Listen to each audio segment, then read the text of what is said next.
When I think about financial sector, I think we need a transformation of Indian financial sector.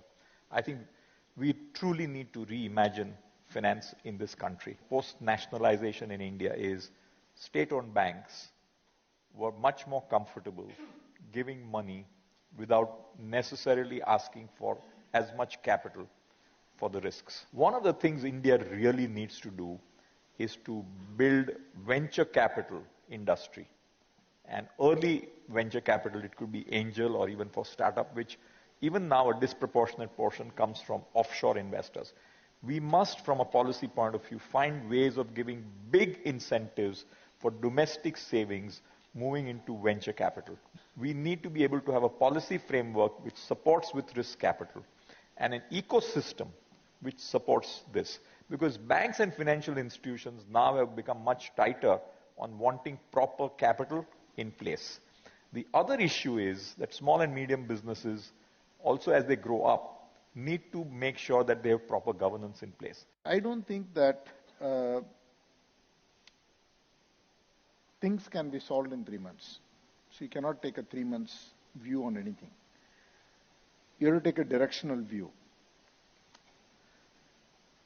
And we can talk about each sector, but each of these sectors have got stresses. You take the power sector.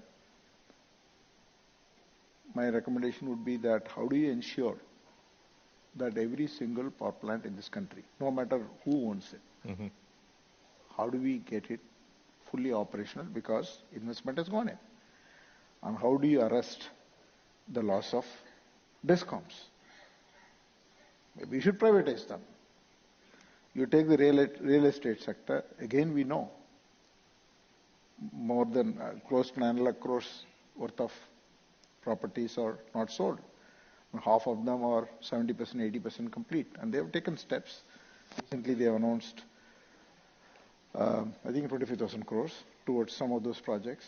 But how do we get these work in progress projects completed? See, because you have invested money, it's all incomplete. Somebody is bleeding. The system is bleeding. And we got to, all these deadlocks have to be cleared. Unless or otherwise you clear it, this will just keep going. So like that we have ideas for many of these sectors, and we keep talking to the government as you do. And they've taken a number of steps in the last several months, but it's going to take time. Looks like. No, I think it's very interesting, Chandra. You say that in many ways, between the two of us, we really talked about 3 sectors which need significant focus. Power, real estate, and I would add finance to that. So these are the 3 sectors where I think a lot of focus is required. And telecom. Yes.